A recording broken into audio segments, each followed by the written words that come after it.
Hi, all. I'm Cullen Haynes, and this is Law Live. My next guest has had 23 years in recruitment and was a former lawyer in a previous life. Could you please make very welcome Jason Elias from Elias Recruitment, who's going to be talking all things recruitment and, more importantly, talk to a recruiter. Jason, lovely to have you on the show, mon ami. How are you? Colin, I have been hanging to do a show with you. I watch your stuff. I love it. You've got a great rapport, and it's an absolute honour and privilege to be chatting with you today.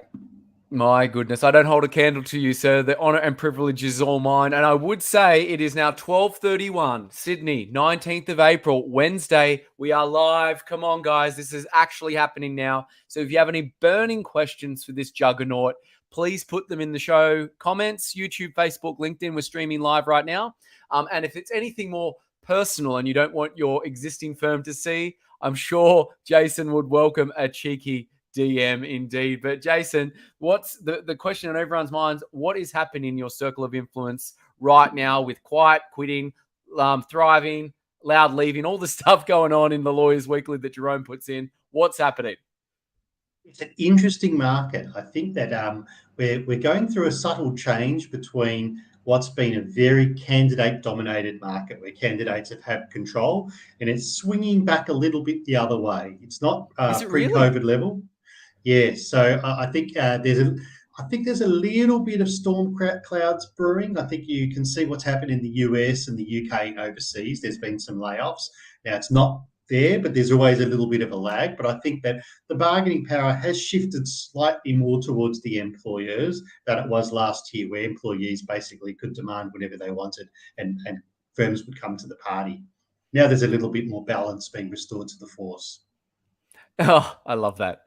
Are you saying that they're balking, firms are balking at what prospective No, I think employees that are requesting? no. I think firms are busy and they want to hire people.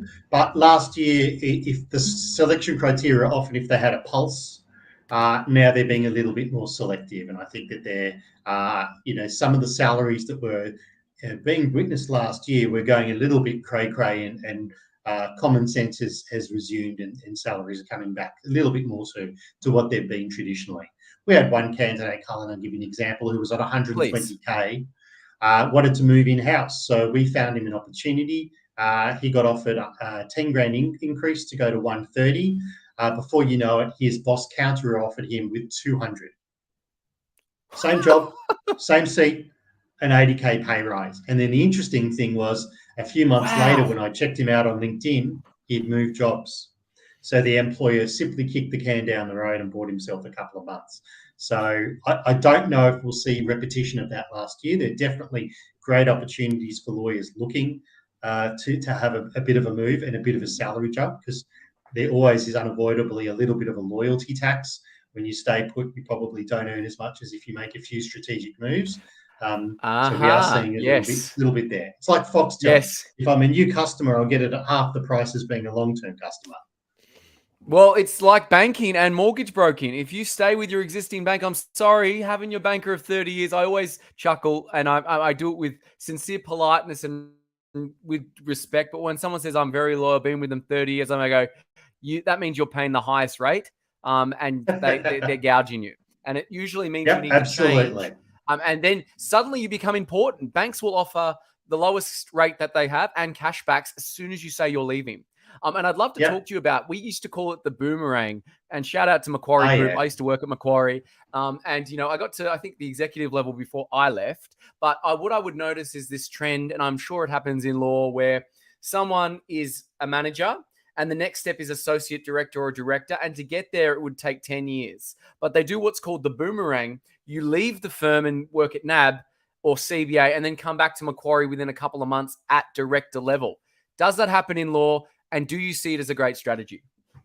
Look, I'm not sure it is a great strategy. I think that I'd be open to either side of the argument, but I do think that there's always a bit of a reticence to hire people back. And once you leave, sometimes and this goes the same with counter offers. Once you leave, there's a little bit of a question mark around it. I know.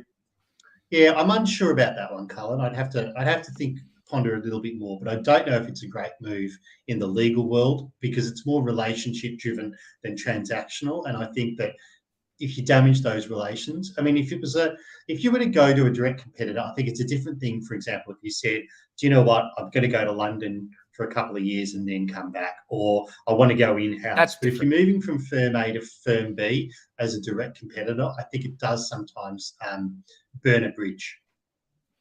It's a good point. It's a good point. And I think you calling that out is just a testament to your character and profile because you'd get business doing that. So the fact that you're saying, look, don't use that strategy is further weight in your direction there, Jason. And I will, yeah. Yeah, go ahead. Sorry.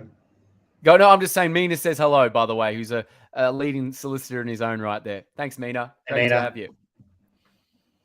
And I would say you're very prolific in what you put out in the legal world. Obviously, you've been doing it for 23 years, a former lawyer. So it seems like you're following the Gary Vaynerchuk model of give, then ask.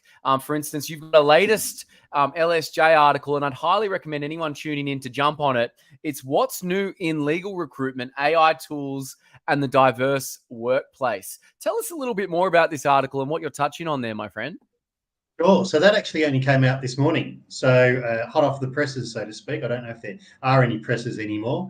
But yeah, I just talk about, particularly a new strategy that I had. I think recruitment's fairly hasn't changed for maybe 20 or 30 years. It's fairly shampooing your hair is a great analogy. You do it, you rinse and repeat.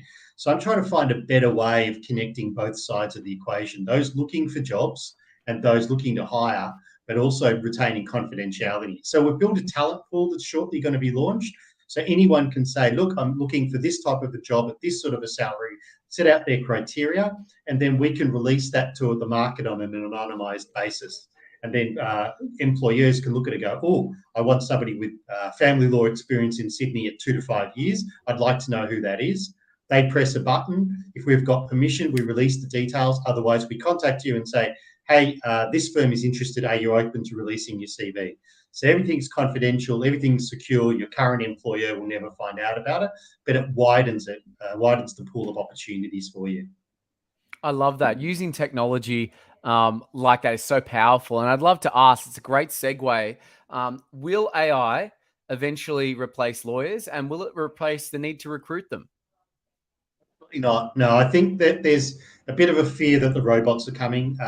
It's been going for a long time and it never works. I think what will happen is, particularly with the development of ChatGPT 4, it's very intelligent and it can do some great things, but it's still wrong a lot of the time. It doesn't still hallucinates citations. too. So That's true. Right. And it doesn't provide citations, it doesn't provide references, and it's only as good as the data that's coming in. I mean, you wouldn't want to rest your entire career on a Wikipedia entry, nor should you do it with ChatGPT. Where I think AI is going to be useful is it might free up lawyers from doing some of the less mundane tasks. It'll be great for things like, discovery and maybe first drafts of bits of advice, but it's never going to replace the lawyer's knowledge. And secondly, a lot of what makes the difference between a good lawyer and a bad lawyer is the personal relationships. The technical knowledge is a must and it's a ticket to entry, but you also have to have that relationship. And a bot is never going to create the same client trust and rapport and be a trusted advisor as a good lawyer is going to be. So I think our jobs are safe. They'll just be less mundane because AI can do the heavy lifting on some of the more boring parts. So Skynet is not coming for the legal world just yet, in your opinion? Not just yet. Yes. Not just yet. Not just Colin, yet. you just glitched. Shifting gears, I think I just had deja vu. I think there might be a glitch in the Matrix, but anyway. Oh, there you go. I love that. Morpheus would be laughing. Would you like the red or the blue pill? Are we living in a reality construct? Is this real? Are we even talking right now, Jason? Who knows? But we're going to give it a solid crack anyway. Great. You left the legal industry to become a recruiter. I'd love to ask you, do you love what you do now? I think my worst day as a recruiter beats my best day as a lawyer. So I loved being a lawyer. Don't get me wrong, but I really love what I do now. So I was a lawyer with a great firm, great colleagues, great opportunities. I got to work overseas. I got to work on some really interesting matters, but I was I was too close to documents, and I like people more. And in my job now, I spend my day in coffee shops, chatting to people and helping them. If I was lucky as a lawyer and I had a great day, maybe somebody's share price might have gone up in a cent or cent or two if I was lucky. Whereas what I'm doing now has a tangible effect on everyone's lives because, as you know, you're a bit of a workaholic yourself, Cullen. You spend so much time working. And in fact, I spend more time with my team here at work than I do with my own family. So if you're going to be around a place, you want to make sure it's a good one. So I spend my day helping people go into jobs that match their values, their aspirations, and making sure it's a good long-term match for their career as well.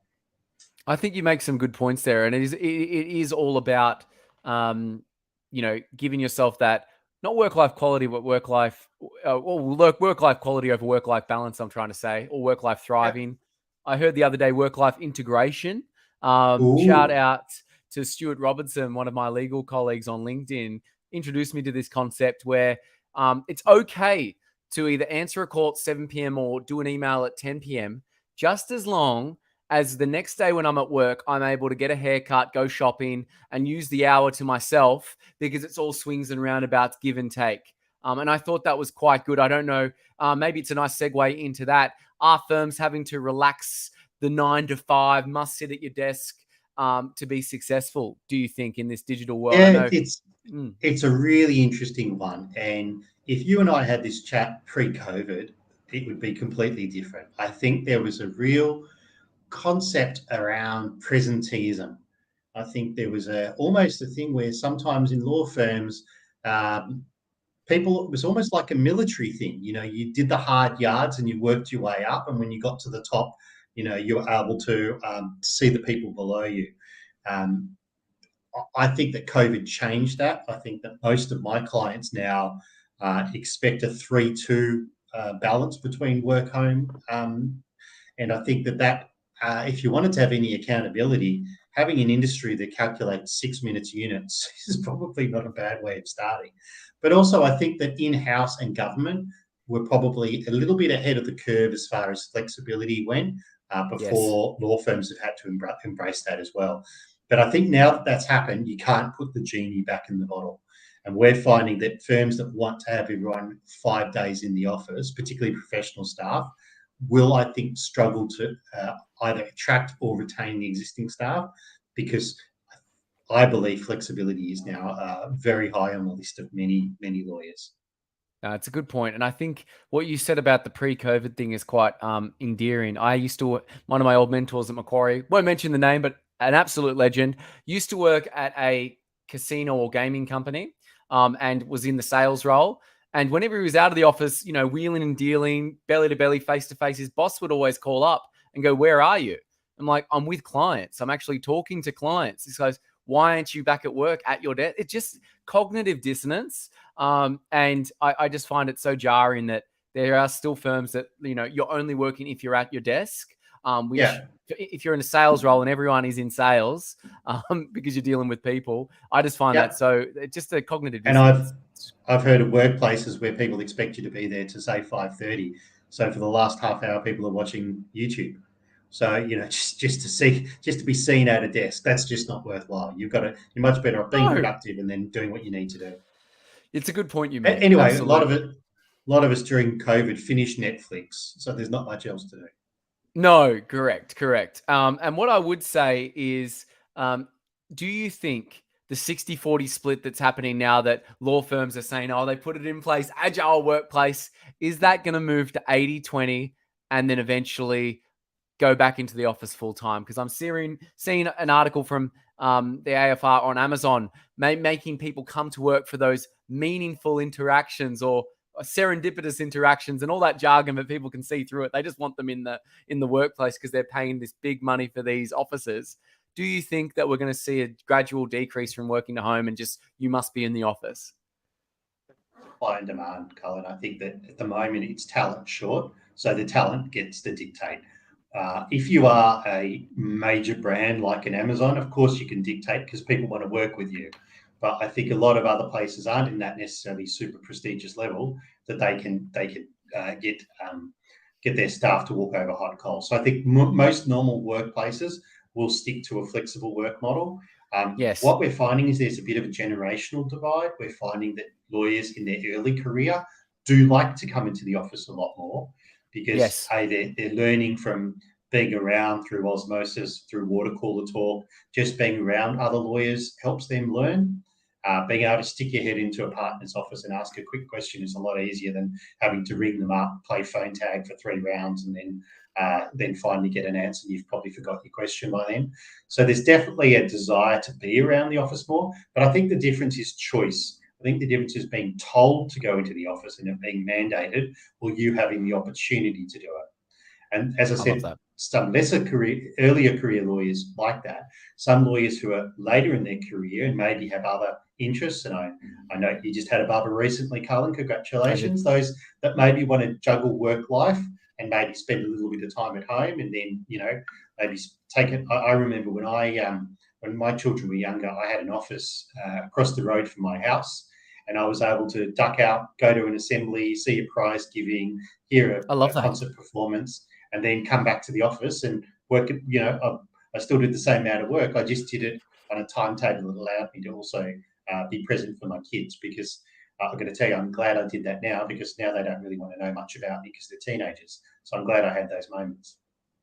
It's very important what you're talking about, being able to be there for those special moments. And it's great that you acknowledged that early on and were able to have your office across the street. That's a fantastic move indeed. It was also above a pub, but I don't tell too many people that. There you go. Well, you're talking to a vegetarian teetotaler here, so you can work There you wherever you go. want. That's fine. There you go.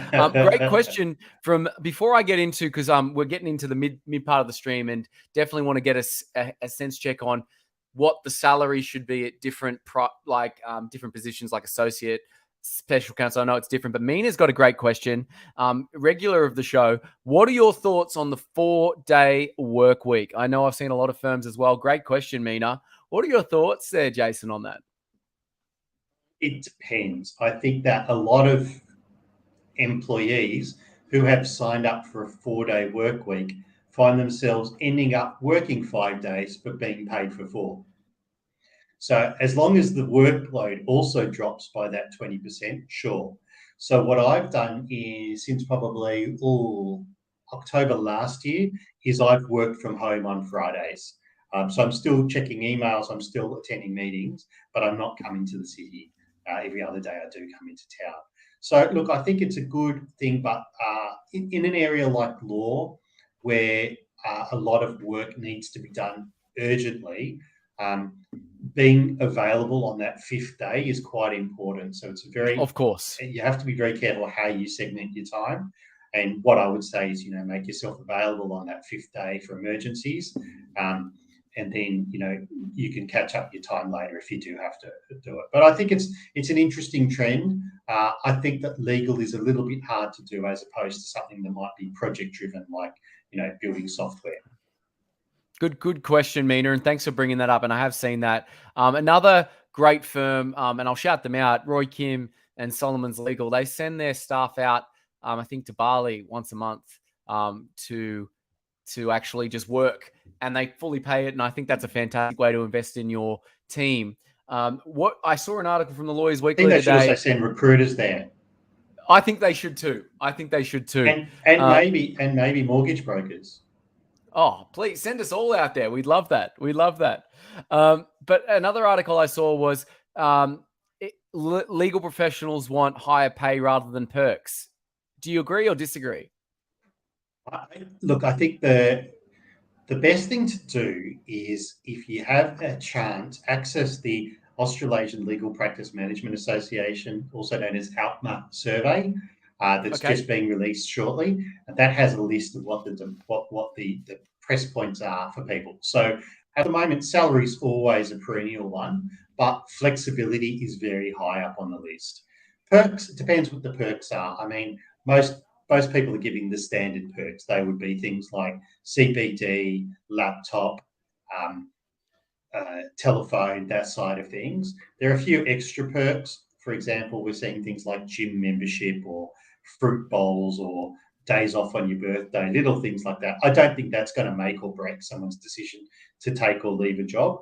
But I do think the important things are things like the values of organisation and bonuses and those sorts of things that reflect an appreciation of somebody is probably more important than having a few free oranges or drinks on on a Friday night. No, some of the leading firms out there, and we're about to partner with a top 6 firm, can't say names, but have got us as one of their staff benefits offer. So if you type in finance or home loans, legal home loans pop up on those very smart law firms that have us as a benefits partner, and their staff get $1,000 when they settle their home loan. Now, I find those firms it's market leading. Who would have thought that rewarding your staff with the most important decision they make in finance in their whole life? And I salute everyone that actually cares about the employee well-being to that extent and doesn't just tick a box. So shout out to them. And that's a good attractor and a retainer. Good strategy. Good man. And Mina says he thanked us before. Thank you, Mina. And he said, disagree. I want a higher pay and the perks. Lol. Good on you there, Mina. Yeah, excellent. I want sunshine, rainbows, and lollipops, but we don't always get that. We don't always get it. But look, a bit clickbaity, but it'll be a nice little segment piece. And you can answer this with various degrees of frankness. Going up the chain, associate, senior associate, special counsel, partner, what should the pay rise be? Because people are tuning in and they're going, oh, am I getting paid what I should be? Starting with associate, what's the pay rise that you're seeing in the market? There's about a 15-page document with numbers on it, Cullen, and it really depends on what city you're in, what level you're at, what firm. I'm happy to consult one-on-one with people, but I think generalizing wouldn't do it justice. Fair enough. And very, very good, great way to answer that question. Another thing that people use with us, because they know we have the data, anonymously, of course, people just ask me, hey, Cullen, you see... third-year partners, what should I be on? And I go, oh, look, generally this is what it is. And I think it's a great question, just to kind of benchmark it, because it's in Australia, it's not really very highly promoted to talk about pay and money. No, it's actually, but there will be, there's a move towards more pay transparency. So there's some legislation coming in that way. So please watch that space. It's going to be very interesting. I will. When I was By the way, if you're in America, yeah, go ahead. Yes. I was going to say, in America, in about 16 states, it's illegal to ask somebody their current salary in a job interview. Wow. Okay. Interesting. You can only ask their expectations. You can't ask what they're on. That's quite interesting. I didn't know that. I'm sure that's coming here. And when I was at Macquarie, the best day was envelope day, which is the day you decide you get if you're promoted and what your bonus is. It was always a sackable offense to tell someone else your bonus because they don't want the cost centers who are probably getting peanuts to find out that this person is on 10 to 20 times of what they are. I just thought it was so funny. Sackable offense if you tell anyone, but I'm sure everyone tells anyone anyway. But nonetheless, shout out to Macquarie. They got a good system there. It's the upside down pyramid. But getting into it, any passion projects that you are working on right now? Yeah, look, I'm really interested in the tech side of recruitment. So I think it's really important that we embrace technology to make it a fairly simple process a little bit smarter. So what we do is we have two sides of the coin. We have people looking for jobs and we have people looking to employ. So what I've created with this portal is a bit like Tinder.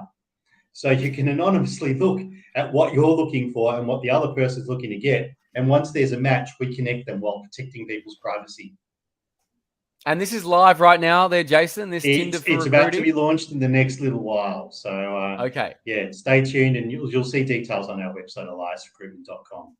Perfect. I can already see the little clickbait little video we're going to make for LinkedIn and things. Tinder for recruitment. Watch this space. It's happening. What was really interesting, Cullen, is when I actually went onto Tinder to find out a little bit about their taxonomy to do research. And my wife found out, and that was a very interesting conversation. Yeah, I actually have never seen the the actual usability or Hinge or any of these things because I've been together with my wife for 17 years. But it is interesting that you were doing that market research. You're very brave, I must say, Jason. Well, I've been with my wife 23 years, which predated all of that stuff as well. And I did disclose in advance what I was doing, so that got me out of too much trouble. Oh, good. Just as long, yeah. I think honesty is the best policy, I always say. But switching gears a little bit. I got 23 likes in the 24 hours I was on the site. Oh, good on you there, Jason. Very good. But it's not all about looks, it's about personality. Yeah. Shout out to all the short-sighted people out there. Oh, very good. My goodness, absolutely. This is an interesting one, and again, you can answer it with various degrees of frankness. What would you yourself like to see change in law or recruitment, for that matter?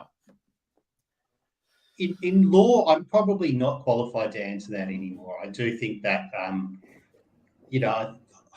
I think that we've got a good system. It's not broken at all. I think there could be minor tweaks to different things. As far as the legal industry goes, I think there needs to be a little bit more embracing of the flexibility. I think there's still a little bit of resistance, and I think people need to understand that that lawyers have to have that degree of work-life balance to stay in the law and do it long term, because there are too many lawyers that suffer burnout, and there are too many lawyers that have issues related to their mental health because of that. And it's just one area that does get neglected way too much. And there are lots of people doing great work in this space that are better qualified to me than talking about it. But I do think that mental health is a big issue within the law. Yes. As far as recruitment goes, switching angles completely differently, I think it's important that it's done in a more professional manner. I think at the moment, a lot of it's just salesy. And there are a lot of entrants to the market that haven't been around a long term. So they're basically, they get a job, they stick it on a website, they forward CVs and hope they make a fee. To me, it's more important about creating the relationships. I work exclusively with a lot of my clients. I work exclusively with a lot of their candidates, and we have good matches. So we put people in jobs where they're there for a long time and they're happy. And we also have candidates that employers that will just use us because they know we're not going to send them the wrong type of people, because we know their culture and we know the sort of person that makes it work. And that works for both ends, because as I mentioned before, you spend so much time in your job, the last thing you want to do is be in an unhappy workplace. Yeah, it's a good point. You spend 3/4 of your life with people that you don't actually have any family ties to. You share the same bit of carpet. So why not do it at a place that has a great culture and that you actually feel like you're making the impact and ripples? Yeah. And look, without sounding like a great big nerd, there's a beautiful survey done by the Gallup Group, by Buckingham and Yes, I know the Gallup Group. Yep. So let's break all the rules. And they did a longitudinal survey over about 20 or 30 years with thousands and thousands of managers. And they basically distilled down what makes people stay in a workplace. And they came up with 12 ideas. And the good thing about it is none of them are actually expensive. They're things like, do I feel valued in my job? Am I learning things? Do I have the equipment to do my job event? You know the one? Yeah, I've read the book. Valuable. It's fantastic. It's fantastic. So you'll know what I'm talking about. Just amazing, simple things that just make people happy in their job. And when we do our recruitment process, we try to assure that people are going to be happy in those jobs accordingly. No, and this is a freebie out there. So obviously that book, I think it's called Let's Break All the Rules, is a great book. And one idea, I don't know if I got it from that book, but I did a video on it, and it's the only drug I advocate at work. It's called coffee. And I hand out these complimentary coffee cards in our sales meeting at the start of the day. We do a riddle to get people's brains going. I ask them what the sharpest rate is. And the reason I give them out is you'd think, paying people great salaries is one thing. It's not. When you have a fun culture and you ask a question in the room and go, who can tell me the sharpest rate, or who can tell me what the latest law change in criminal law is, if you're in a law firm or whatever it is, no hands go up. You'll notice. But as soon as you say, hey, for a free coffee card, who can tell me, it just makes it a little bit more fun. And I'm telling you, these things, they cost me, I don't know, $40 a week, and I get 10 of them, has made us more money from a culture standpoint because our clients get service better. I just think it's a fantastic thing. Simple hacks like that, I advocate. I'm going to put you on the spot. I'm giving you a challenge. Anybody that takes out a home loan with you in the next 30 days, will you buy them a free cup of coffee? I will buy them a free lunch if they take out a home loan based on this. There you go. And they You say heard there's it no such first thing as here, a free folks. lunch. There you go. Yeah. Free lunch. Absolutely, absolutely. But this is, I think you answered those with some great candor there. Thank you so much there, Jason. Okay. And our closing question, before we get on to how you'd like to be remembered. One major lesson you'd like legal professionals or professionals in general tuning in right now or listening to the podcast, what would you like them to walk away with, Jason?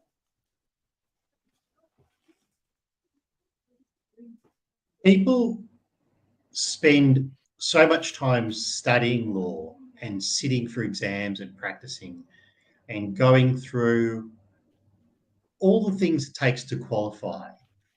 They spend so much time advising their clients and thinking through problems and working hard for their clients, but they don't always spend time on planning their own career.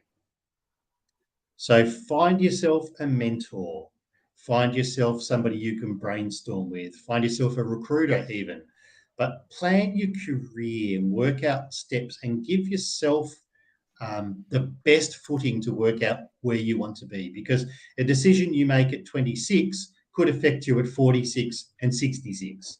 So don't rush into things and let things just happen by chance. Think things through strategically and plan your career as if you'd plan an exam, as if you'd plan a piece of advice for your client. Think ahead and partner with good people that can guide you in the appropriate way. How do you find a mentor, Jason? That's a really good point that you make. So there are various ways. For careers, obviously, recruiters, this is our industry. So you can always reach out to a recruiter. I know I was speaking to the College of Law, and they've got a new program called College Connect for junior early career lawyers, where they help partner them with mentors if you've been a college student. And there are various, I think, the law societies in different jurisdictions also have plans. But I've had a few mentors in my life. I've got a former colleague that I worked with at Baker's that's a mutual friend of yours as well, Cullen, and we walk around Centennial Park and we brainstorm. It's not a formal I love mentoring that. session, but it's given me a lot of advice over the years. And likewise, I've got somebody who was a what you call a senior practitioner in the recruitment industry who's very kindly, every now and again we catch up for lunch and we pick each other's brains. And it doesn't have to be a formal structure, but having somebody who has your interests at heart, somebody who can be objective, and also someone who isn't a yes person. You want somebody who's able to tell you some hard truths as well. And particularly when you're planning your career, there are some choices you need to make, and you close one door, you'll open others. And you need to just think a little bit strategically about that. I think, again, so gems dispensed daily on this live stream on Law Live, Jason. It's been fantastic. This one's for you, just for you, my friend. Yep. It's a bit cathartic and maybe a little bit morbid, but when all is said and done, how would you like to be remembered? I didn't know much about recruitment before I fell into it. I fell into it because a family friend promised me that if I joined her company, I'd spend my life in coffee shops chatting to people, which actually has come true. So she lived up to her part of the bargain. There are people that I think are less than genuine and reputable, and I think it doesn't take much in this industry to stand out. Without disparaging the competition, I do think that there is a bit of a salesy and cowgirl culture sometimes. So I think I'd like to be known as, and my team be known as, trusted advisors, people that Yes. didn't look at the dollars but looked at what was best for either the clients hiring the best person they can in the market, and also for candidates getting the best job that they could in the market. So being a trusted advisor that's dispensing what they think genuinely and candidly is the best opportunity for both sides, and then the money seems to take care of itself. That's a great way to be remembered there, Jason. And it just got me thinking, this is a little bonus question. What is the most cleverest question a candidate can ask in their interview with a new firm? If I was successful for this job and we had a coffee in 6 months, what would be the things that would indicate that I have been good at my role? Oh, I love that. I've never heard that before. That's fantastic. And it does What two does things, Colin. success One look is, like?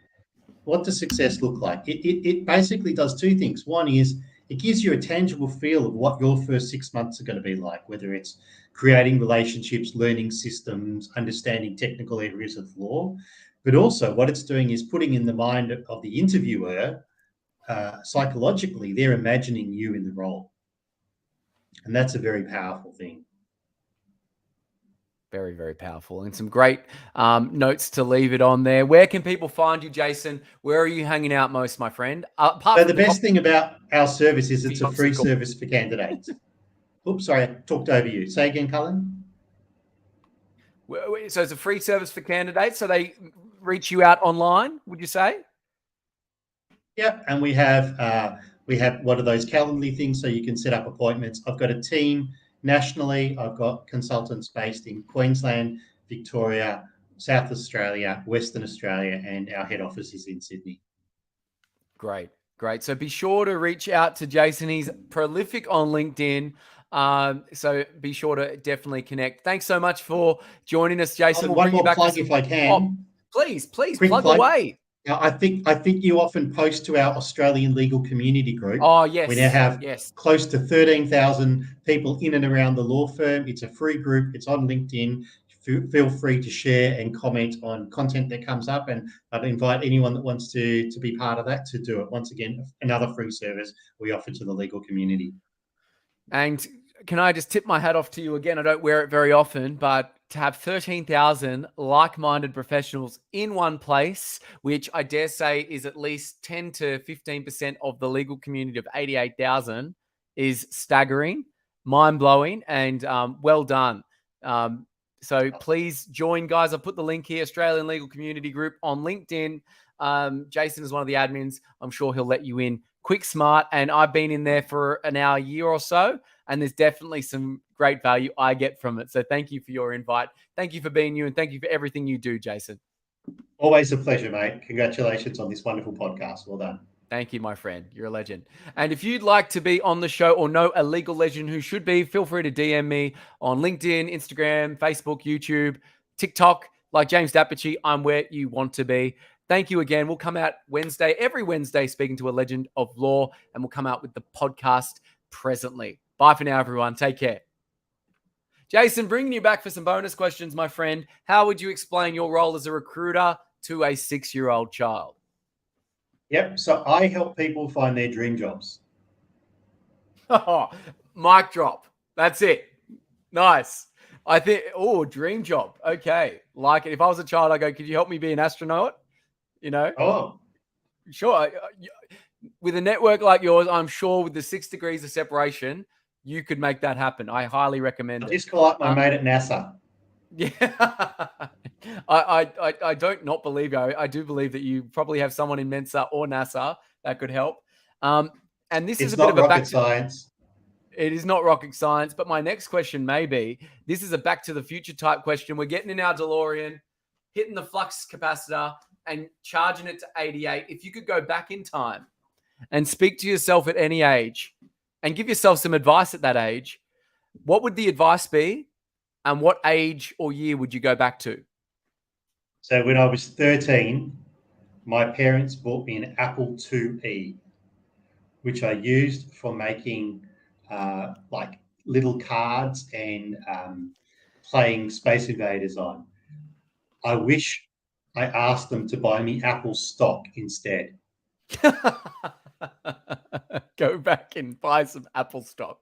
There you go. Oh, that's a really clever way to end our stream today there, Jason. I'm sure everyone wanted to invest in Apple at that time. And Steve Wozniak, you shouldn't have sold all the shares that you did. But nonetheless, hindsight is now 2020. Thank you so much again, Jason, and take care, everyone. Thanks for joining.